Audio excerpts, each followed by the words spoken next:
One जंगल में एक शेर रहता जिसे सभी जानवर राजा मानते थे। यह शेर अपनी शक्ति और प्रभुत्व के लिए जाना जाता था। वह जंगल में सबसे बड़ा और सबसे शक्तिशाली प्राणी था। उसकी गर्जना से जंगल के सभी जानवर डर जाते थे और उसकी आज्ञा का पालन करते थे।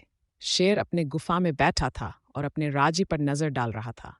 उसकी आंखों में गर्व और अहंकार झलक रहा था। वह जानता था कि वह जंगल का सर्वशक्तिमान प्राणी है और कोई भी उसका सामना नहीं कर सकता। एक दिन शेर ने जंगल में घूमते हुए एक बड़ा और मजबूत हाथी देखा।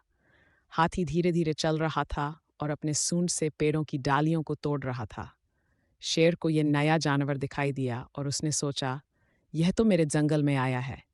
मैं इसे अपने राज्य में लाकर अपनी शक्ति दिखाऊंगा।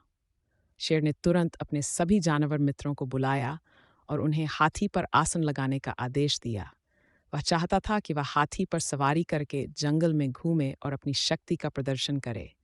जानवर शेर के आदेश का पालन करने लगे। वे हाथी के पास गए और उसके ऊपर आसन लगाने लगे। हाथी इस सब से हैरान था और वह अपनी सूंड से जानवरों को हटाने लगा। लेकिन शेर ने उन्हें रोका और कहा, इस हाथी को मेरे पास लाओ। मैं इस पर सवारी करूंगा और जंगल में घूमूंगा। जानवर डरते हुए हाथी को शेर के पास ले आए। शेर ने हाथी पर कूदकर बैठ गया और अपने पंजों से हाथी के कानों को पकड़ लिया। हाथी अचंभित था और वह शेर को अपनी पीठ पर बैठे देखकर घबरा गया।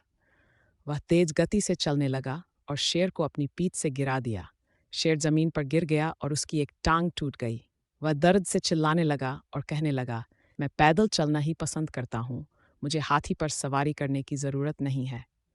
अन्य जानवर शेर की हालत देखकर हंसने लगे। वे शेर की अहंकारी हरकतों पर मजाक उड़ाने लगे। शेर अपनी गलती समझ गया और वह अब अपने अहंकार को छोड़ने का फैसला करता है।